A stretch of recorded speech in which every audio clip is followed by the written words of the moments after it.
You're listening to hashtag No Filter with Zack Peter. That's me, your naturally platinum blonde pop culture connoisseur. I'm the reality TV junkie, self-improvement addict, and host with only the hottest tea spilled fresh all week long. Those balls have gotten you into trouble, though. Yeah. They picked us because we're horny. Yeah, right. And that's your chronic state. 24/7. My life has changed so much that it's almost like a completely different life. From the latest news on the Real Housewives, I'm so happy to be here and engage with you. deep dives into celebrity legal scandals, and unfiltered convos with your favorite stars, I've got you covered. And yes, I always keep receipts. Welcome on in, everybody. What's going on? Happy Monday. Hopefully you guys had a wonderful weekend. If you guys did something fun, maybe you got lit, maybe you spent it with some family, maybe you got laid. I don't really know, but I hope it was a good one, and I hope you're ready to kick off this week strong. I know I am.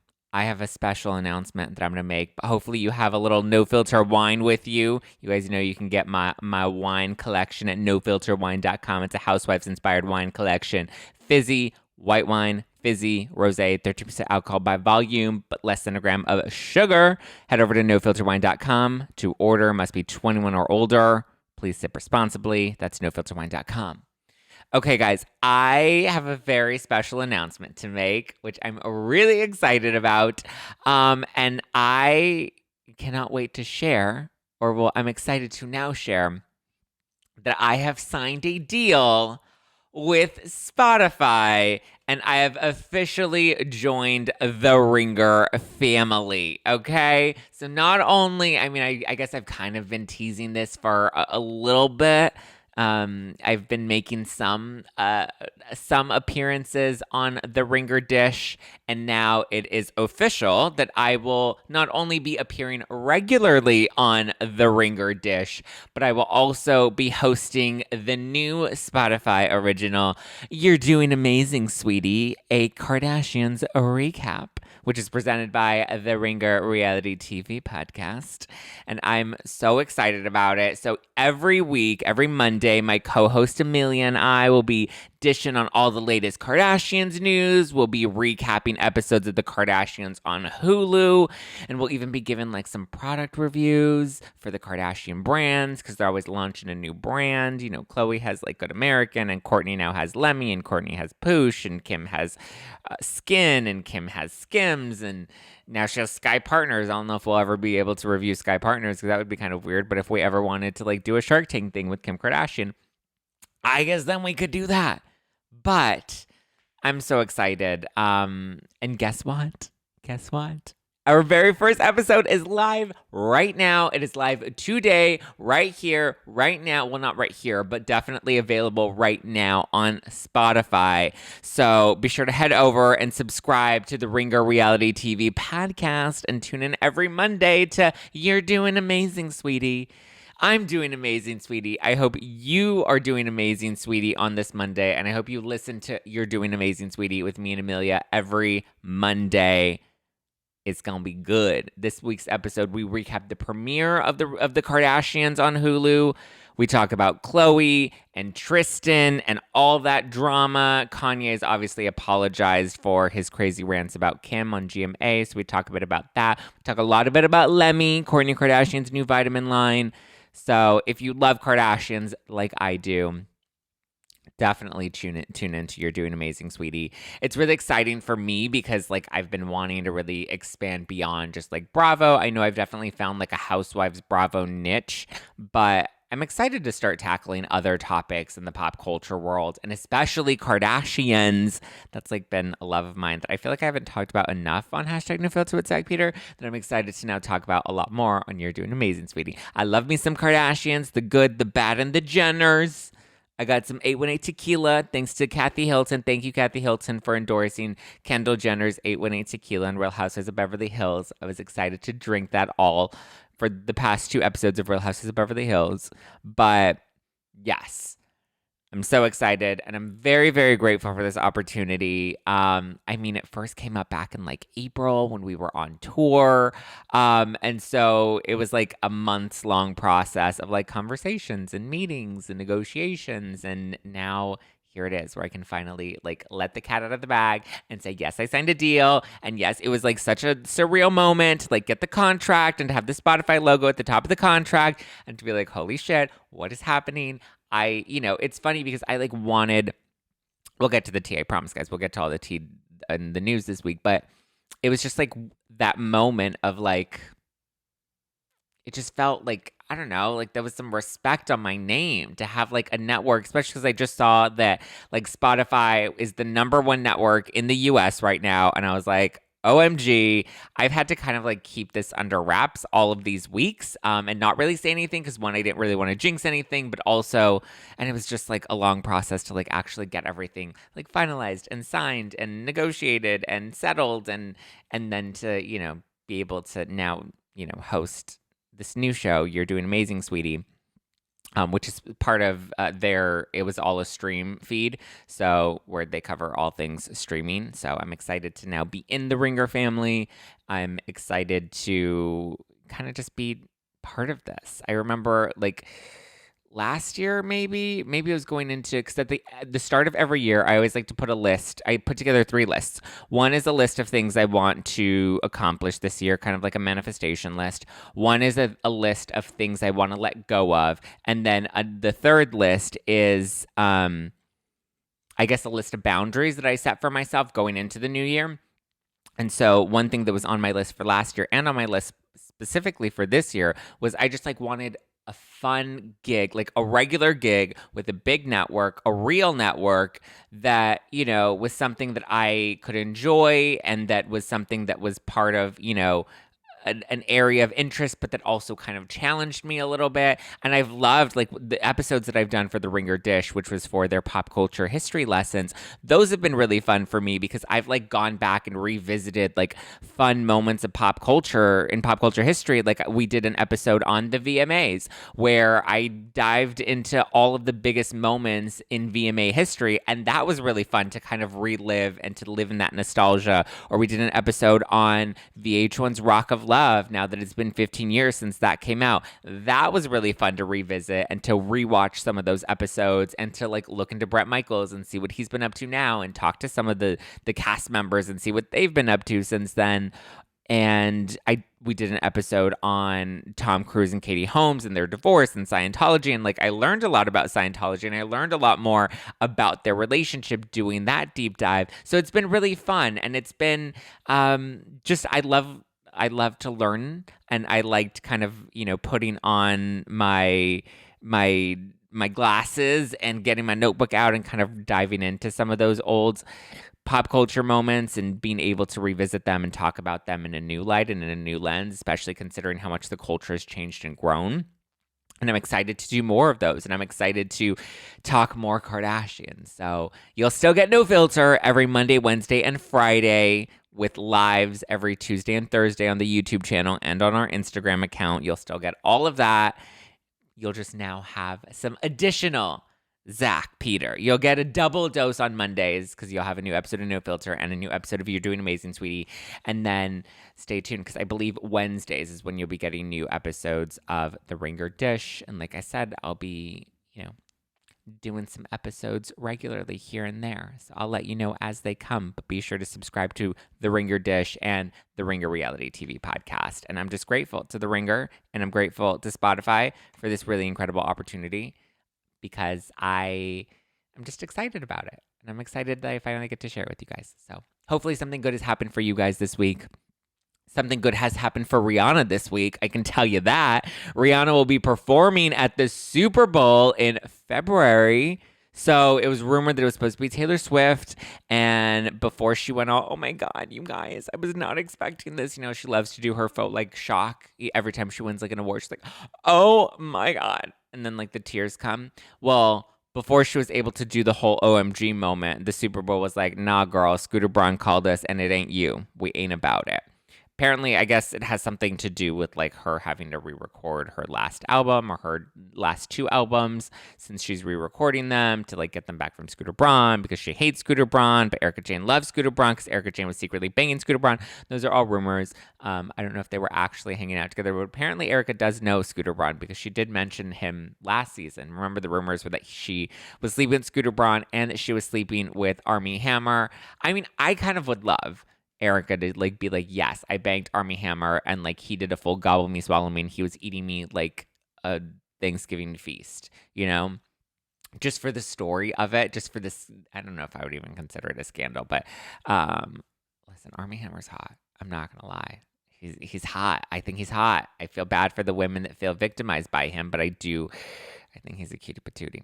But anyway, Rihanna will be the one doing the Super Bowl show, not Taylor Swift. Sorry, T Swift, but you got this taken away from you. And Beyonce had the best music video of all time, period. I'm sure Kanye is very happy that Rihanna will be doing it instead of Taylor Swift.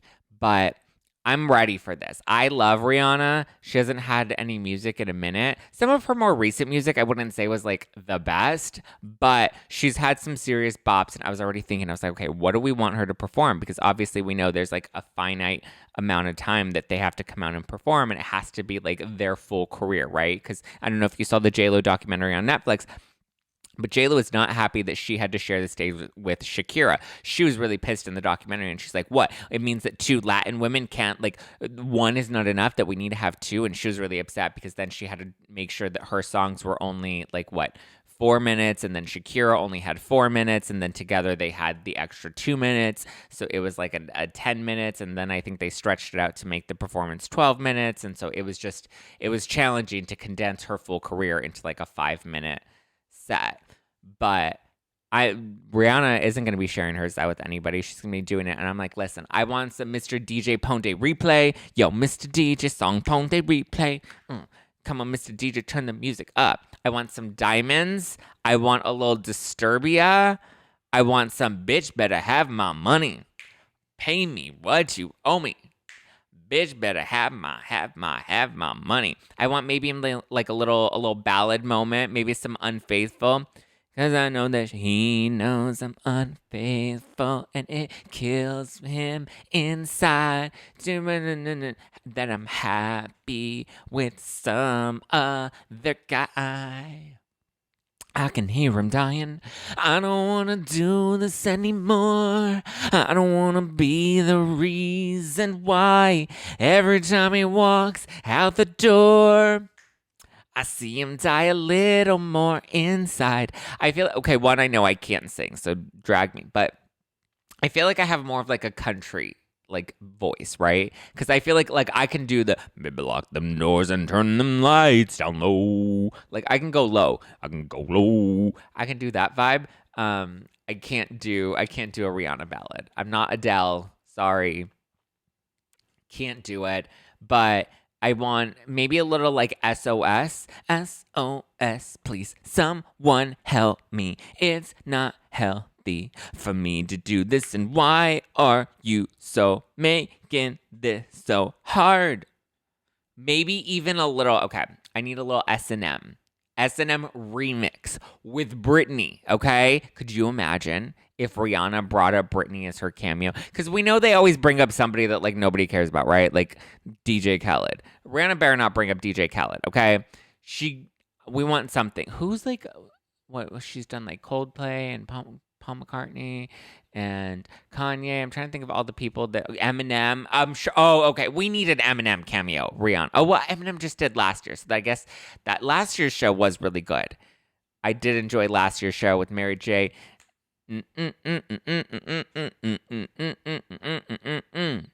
Enough crying, trying. It's time to do something for me.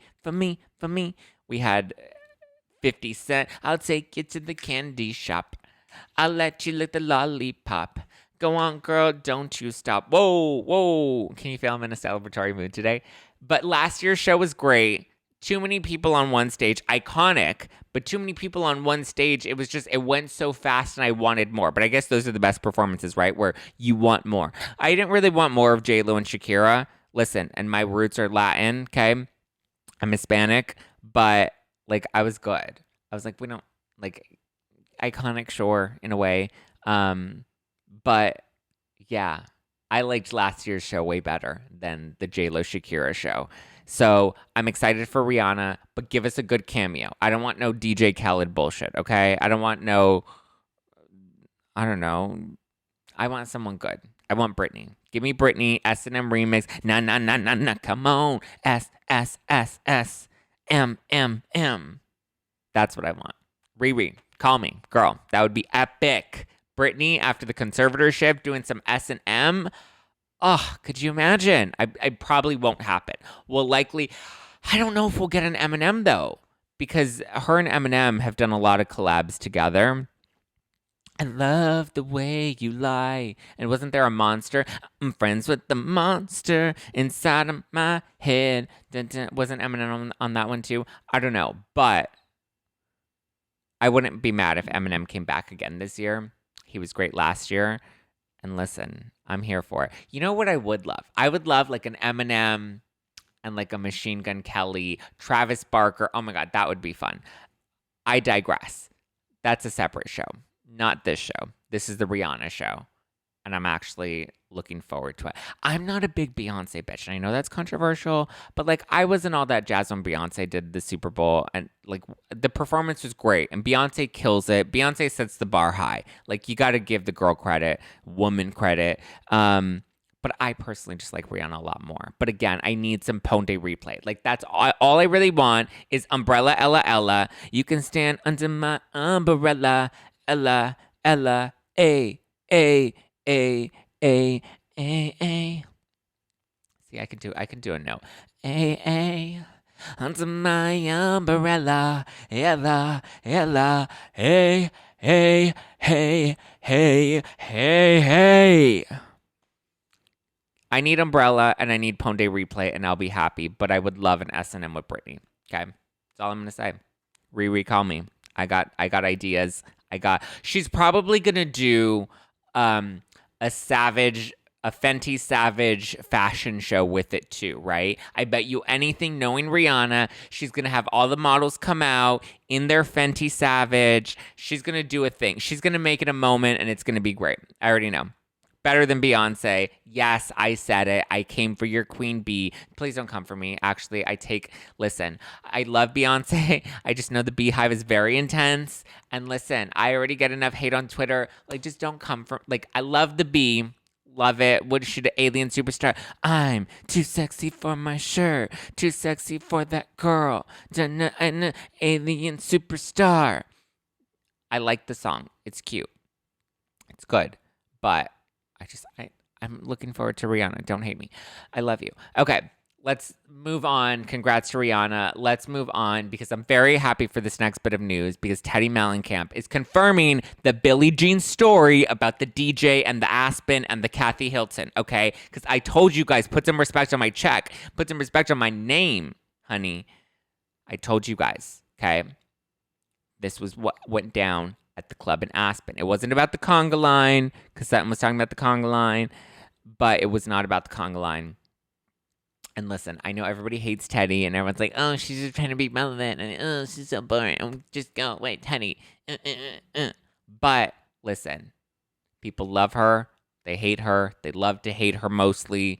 She's literally one of the most talked about and most hated on housewives, despite being fired from her show. And she was only on for, 3-4 seasons? Like, she did something right if everyone's still talking about her and they can't stop talking about her. It's not like she's, like, completely irrelevant.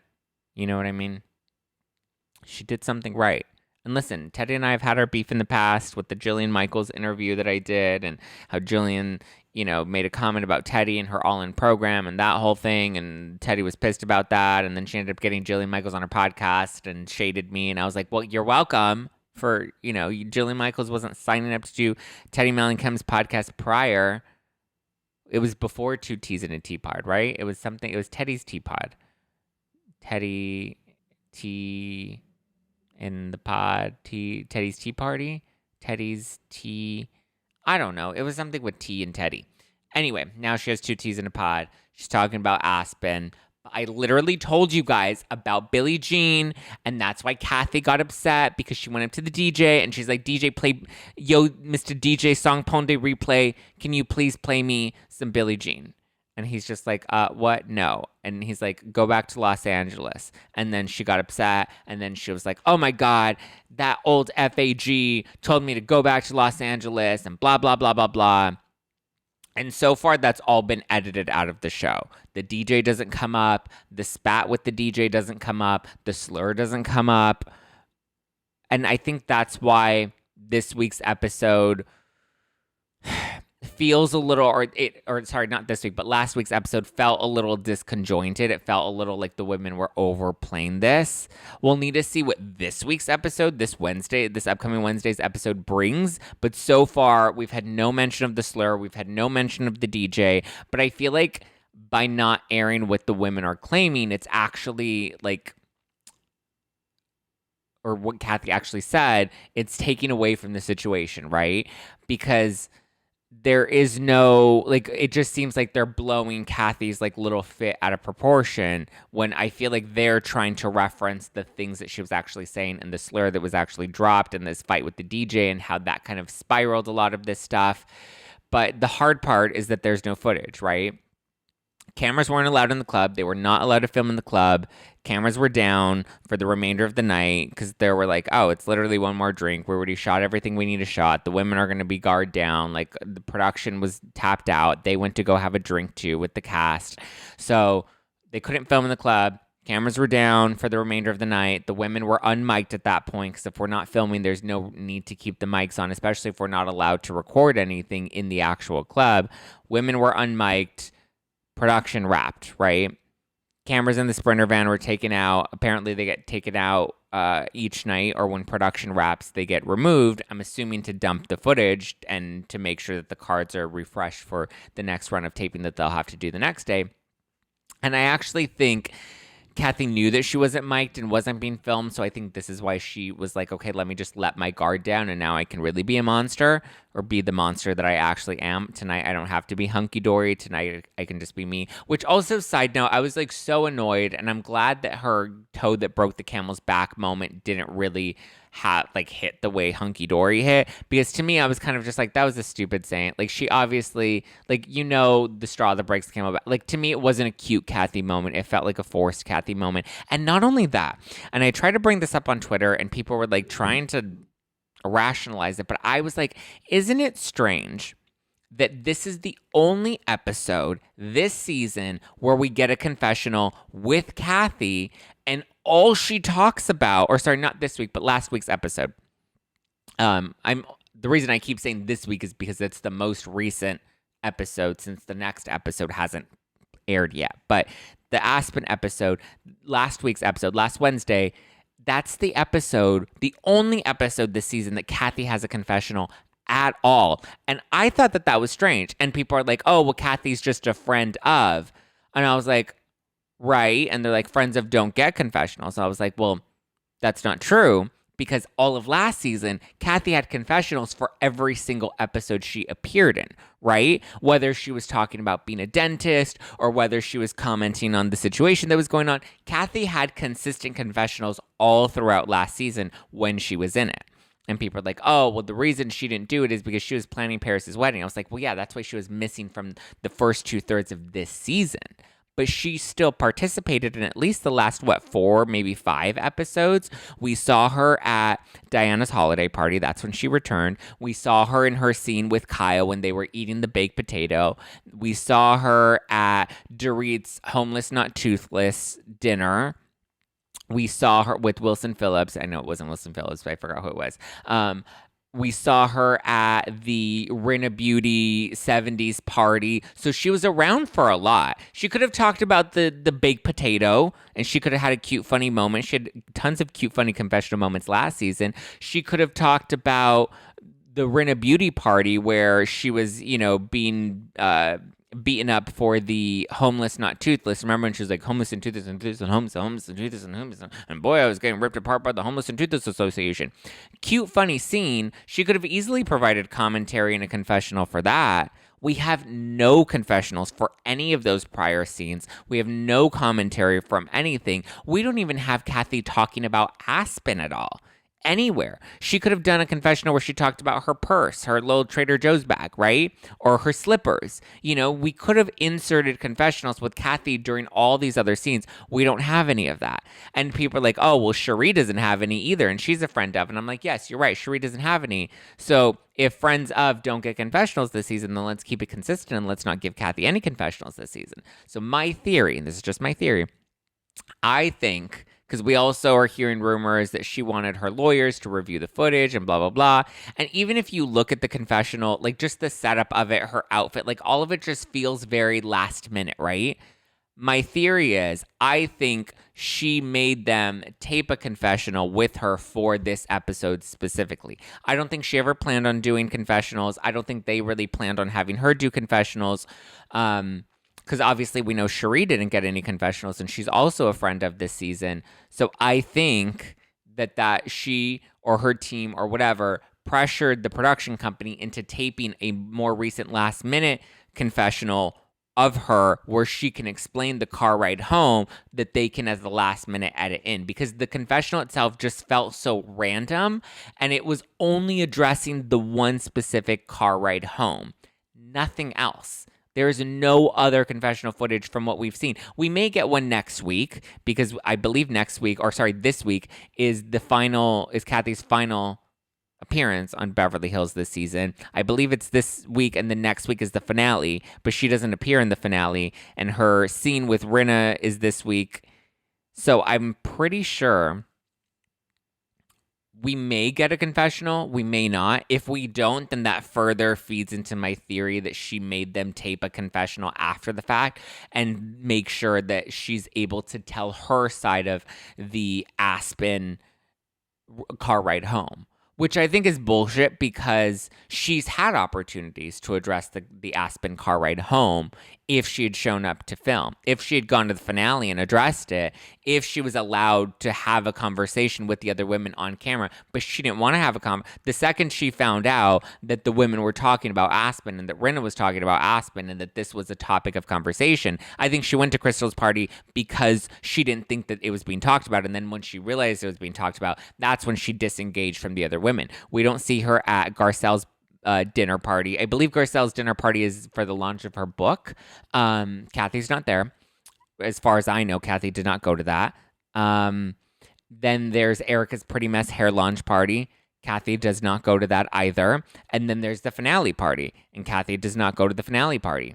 So it seems like she didn't want to have a confrontation with the women. The only scene we do have with some sort of confrontation was Kathy and Rinna's scene, but I don't believe that Kathy was aware that Rinna was going to be there. I think production kind of set that up to make sure that they could address it in some way. And so this confessional just feels like it was added in really just out of her pressure to tell her side of the story. But again, I call bullshit because she had an opportunity to tell her side of the story by showing up and filming with the other women. And this does feel like a cop-out because had she faced the other women, she could have, I don't think she would have been able to really think about what her reaction or response was going to be. From what we hear at the reunion, it all does come up again and she kind of just denies. So this just feels like a cop-out because she's in a confessional and she gets to not be challenged. She gets to just tell her side of what went down in the car ride home from Aspen. And that's, again, the only thing we get. Lil fishy. Cherie didn't get to address anything, and we have no other episodes this season that Kathy was in with a confessional, unlike last season. So there's that. That's my theory. That's what I'm sticking to. Okay. Real Housewives of Salt Lake City returns this week. I can't wait. I hear we get a big shift in Meredith this season. Obviously, we get a shift in the alliances, and we see Heather and Jen and Meredith becoming close. We see Meredith and Jen have this odd, strange friendship at the top of the season, which is weird. Obviously, we know Jen Shaw is going to maintain her innocence. Lisa Barlow and Heather also meet up in the premiere, and this is where we see Lisa Barlow asking for Heather's help to repair her relationship with Meredith. And Heather's like, well, I believe you really felt that way about Meredith. You came for a family, and I believe you really felt that way. And Lisa's like, no, no, no, no, no. It was a blind rage. It was not what happened. And it kind of made me think, I'm like, but when you're in a blind rage and you're a little tipsy, isn't that when your true feelings come out? Right? Isn't there's got to be some truth to it. Maybe not all of it, because I think when you are in a blind rage, sometimes you say things just to be hurtful. And it's not so much that that's your truth as much as it is you believe that that's a weakness or an insecurity with them. So you're going to take that hit because you know it's going to hurt. It might not be necessarily be something that you personally believe, but you at least believe that that person is, you know, insecure about that specific thing. You know, I think in a blind rage, sometimes it's not truth, but it's just something, it's a jab to make sure it sticks, you know?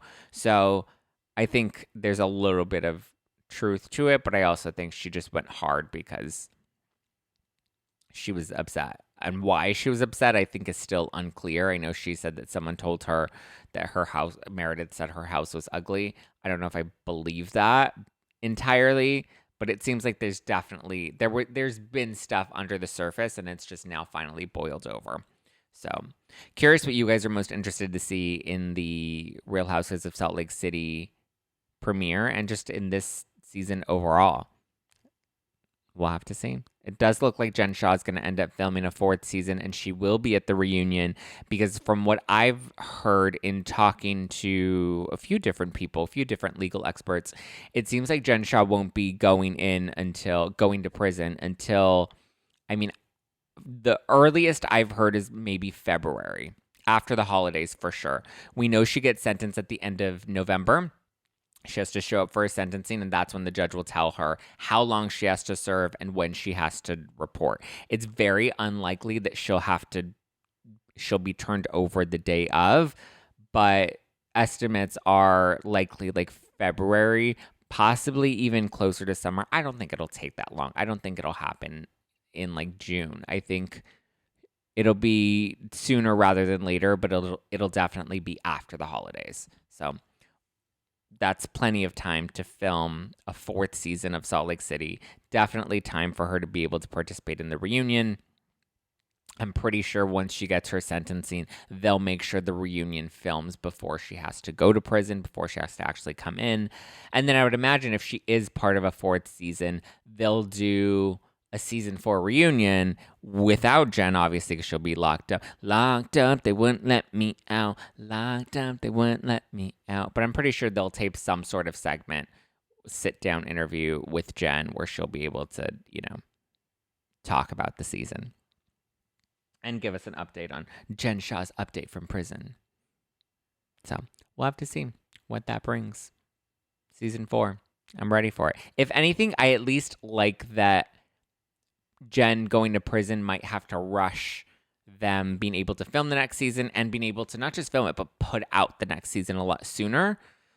Or maybe it won't. I'm hoping that it will. That way we get seasons a little closer together and it feels like things are happening in real time and it doesn't feel like this big disconnect, which is one thing I did like about the Kardashians premiere is that they opened with Khloe and the surrogacy and her having a baby with Tristan, even though that was one of the last things that they filmed for season 2 of the Kardashians on Hulu.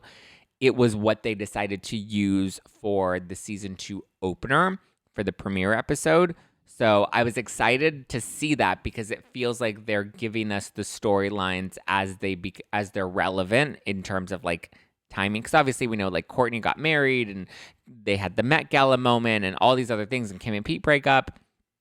And so I think because the news with Tristan and Khloe having another baby, because that news was so relevant, instead of dragging that out even longer and waiting for that to be like the finale, they ended up pushing it up to the premiere. So the timeline seems to be a little out of place, but I'm okay with that because it kind of feels like it feels new and fresh, right?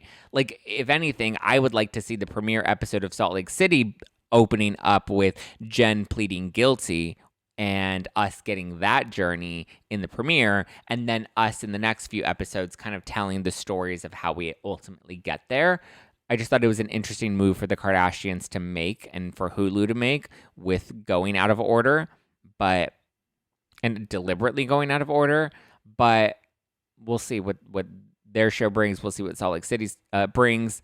Speaking of the Kardashians and Khloe, she was spotted with Michaela RHONY, who I guess is from Netflix's 365 Days film series. I guess there are 3 films and he's in them, and it's like a sexy, steamy love story.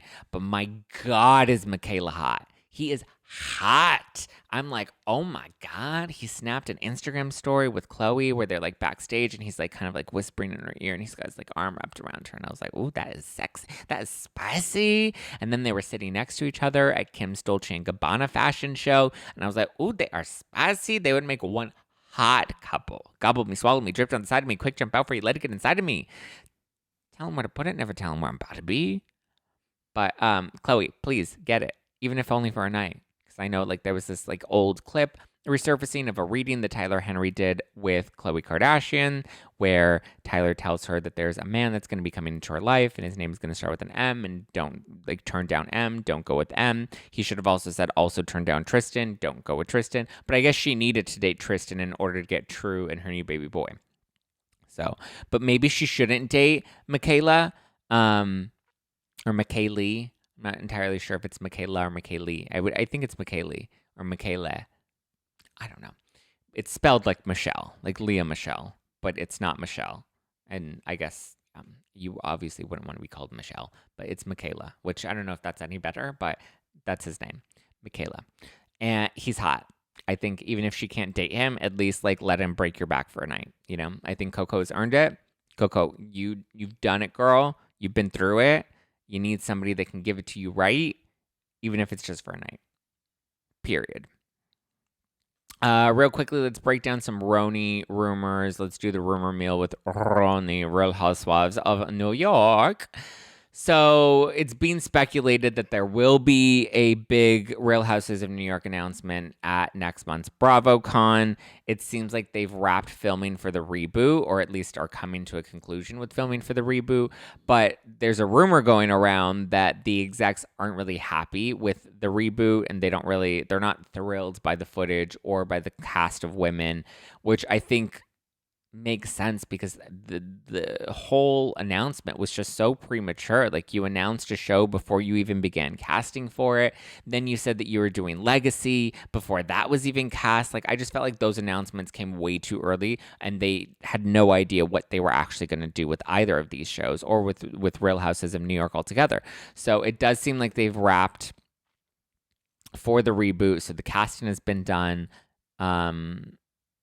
I don't know. I've said I'm not interested. Julia Fox has come out and she said that she was talking to producers about doing the show, but that ultimately she's not going to do the show because if she were ever to do it, it would have to be a group of her actual friends and not just a cast women of, that are in New York. It seems like they're casting a lot of like Instagram influencers. And from what I know of this world of influencers, especially the Instagram ones, they're usually not that very entertaining. They're not very good. It's like Busy Phillips, right? Busy Phillips was great on Instagram stories, but when we finally gave her own talk show, she wasn't great at that. Like, it wasn't her natural forum. So I think with Instagram models, it's kind of the same thing. Like, one, they're really boring. That's why they're pretty, because they don't have a personality. And two, if they do have a personality, like, you have to make sure people mesh. Like, I don't know. I'm not looking forward to it. I would have looked forward to it if they had brought in Julia Fox. I actually wouldn't have even hated if they brought in Julia Fox and Leah McSweeney, because I know people hate Leah, but I think she can be really interesting in the right group and cast of women. Curious to see what she brings in Ultimate Girls Trip Season 3. I know Whitney Rose just did a podcast interview where she talked about Ultimate Girls Trip Season 3. She says that Leah is definitely the lightning rod. There were a lot of things she revealed about it, and she revealed about the new season of Real Houses of Salt Lake City. I cannot remember for the life of me what podcast she did it on, but I know she just did an interview, and I believe Queens of Bravo was the one that recapped it, so you might want to check out Queens of Bravo, and they might have that full recap. Maybe I'll break it down further in Wednesday's episode of the podcast, but Yeah, I assume that they're going to have an announcement at BravoCon. BravoCon just seems like it would be the most appropriate place to have an announcement. And I feel like they don't have much that they could really announce in this moment. And the biggest announcement that they can make will have to be in reference to Real Housewives of New York, because RHONY's the biggest thing that they can address at BravoCon right now, because it's the one thing that's kind of just like left up in the air that's uncertain. So I know Lou and Sonia they have their small town spinoff, like where it's like a simple lifestyle spinoff where they go to a small town and they try to like live there or acclimate, or I don't know what it is entirely, but it's similar to the simple life with the two of them. And I think that was originally slated for Peacock, but I think it's actually going to end up airing on Bravo instead, from the rumors that I've heard. And again, all of this is unconfirmed. It's either my speculation or just a roundup of all the rumors that are out there right now. So don't quote me on any of this stuff, but this is just what's being talked about. And it seems like this info seems to be a little more solid in comparison to other rumors about RHONY that have come out in the past, which is why I never really talked about it, because I was like, let's wait until there's something that's a little more solidified. But it seems like they're happy with the Lou and Sonia spinoff, and I actually think it's an interesting model if they do take it to Peacock, because if we move to Peacock, similar to like Ultimate Girls Trip, right? It's a concept that we can use interchangeably in the future, which is housewives in general, right? We did it with Lou and Sonia, where it's like housewives in the wild, housewives in the island, baby. And so I think it's something that we can probably do in the future. Like maybe take Giselle and what's her name? Robin. Take Giselle and Robin to do a similar concept where you kind of just take a housewife duo, take them out of their element, put them in a different element, and see what their natural response and reaction are, and kind of make it fun and lighthearted with a little bit of levity. You know, maybe we do one with like, oh my God, could you imagine if we did one with Brandi Glanville and like Kelly Dodd, like two chaotic housewives, and we throw them into some unprecedented territory? That would be fun. So I can see them taking that concept and kind of doing that similar to like what they're doing with Ultimate Girls Trip, where they're taking different housewives and putting them in a similar environment and just kind of being like, let's see what happens. So hopefully it's not just a solely Lou and Sonia spinoff, because I would like to see other housewives in this situation as well. But we'll have to see what BravoCon brings. They have to make some sort of big announcement at BravoCon. And like I said, RHONY just seems like the most natural thing for them to talk about. Also, I wanted to mention Real Girlfriends of Paris, because I started watching it. I binged the first 3 episodes, and then I saw episode 4 over the weekend. And dare I say it, I'm actually enjoying Real Girlfriends of Paris. It's lighthearted, it's kind of cheeky, it's fresh, it's youthful. There's a little bit of drama, but it's not like high intensity. It's not high stakes drama. Like, I just, I kind of love, like, the grit of the girls as well, because they're kind of young and scrappy. It gives me, like, old Housewives meets old Vanderpump Rules, in the sense that, like, they're young, they're trying to make it happen for themselves. There is not a mold yet set. There's not a formula set. Whereas I feel like with Housewives now, a lot of them come in and they know the game already. So then they play it up and they try to deliver what they think is going to make a good Housewives moment, a good Housewives season, whatever. Whereas at the beginning, the Housewives didn't really know what they were doing. They didn't really know what they were signing up for. So it felt a little more authentic and it felt just like a little more real. It wasn't so focused on glam and it wasn't so focused on, overproducing as much as it was just, we're wild, scrappy, and doing it, But it also has the Vanderpump Rules element because they're a lot younger. They're trying to make it. It's not necessarily like trying to make it in Hollywood the way the Vanderpump crew was doing. But in this sense, it's like we're trying to make it in Paris. A lot of them aren't from Paris. It's kind of like, people... It really is kind of just like American girls trying to make it happen for themselves in Paris. And I like the concept. I do wish they would have had someone that's Parisian that actually grew up and lived in Paris versus all these transplants that kind of moved to Paris. But I get that that's the concept of like, these are American women that all went to Paris, or they're women that aren't naturally from Paris that came to Paris and are trying to hustle in this town. So there's like the hustle of the town while also being the hustle of these young women. I like it. Is it groundbreaking? No. Will it be around for 10 seasons? Probably not. Definitely no. Maybe 3 seasons, maybe 2 seasons. But like, my take on it is if you want like a break from heavy drama of like Real Housewives, or you want something that's a little bit lighter and kind of fun, I'm enjoying it for what it is. I haven't seen too much criticism of it. I think some people have been like, it's boring. And like, listen, I feel like the first 3 episodes were a little slow. They hooked me in the sense that I watched it in a binge. So I watched all 3 and then I was like, oh, okay, actually like episode 4 is where things got a little spicier. But maybe if I would have watched it episode by episode, I would have been like, I'm not looking forward to it. But I'm glad that I watched it in a binge. So if you haven't watched it, I recommend you do. And let me know what you think. Maybe you hate it. Maybe you think it is too boring. It's not Housewives, okay? So don't come into it thinking that it's drama and it's super captivating. It's not Vanderpump Rules where everybody's sleeping with each other and it's like intense. It's very light. It's cheeky.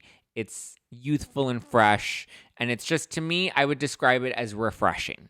It's different from Bravo content in the sense that it doesn't have all that craziness. There's no table flipping. But the change in pace is actually kind of nice for me. And it's also not chaotic like a Southern Charm where you have like Shep and Austin and Craig and it's not there, and Catherine. Oh my God, Catherine. There's no chaos. It's just there is a little bit of drama. There's a bit of chaos that hits in episode 4, but it's like it feels a little more natural. I don't know. Let me know what you guys think if you watch it.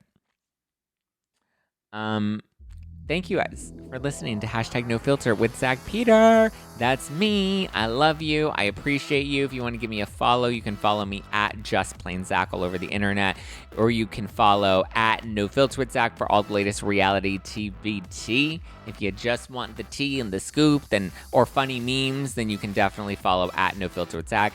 If you want me, if you're invested in my life, in behind the scenes, or all of that sort of stuff, the podcast, then you can follow me at JustPlainZack. I also post like funny stories and funny reels that are not super specific to pop culture reality, or not specific to like Housewives or Bravo content, but that's a little more broad and it's more me, more about me. You can follow me at JustPlainZack. Be sure to stock up on No Filter Wine at nofilterwine.com, and don't forget to tune in to today's first episode of You're Doing Amazing, Sweetie, on the Ringer Reality TV podcast. Go to Spotify right now. Subscribe, follow, support, send me love. And if you do listen, then take a screenshot and post it to your Instagram story and tag me so I can reshare it. All right, guys, I love you. I appreciate you. Have a wonderful week. I'll talk to you on Wednesday. Ciao for now. Bye, bye, bye. Bye, bye.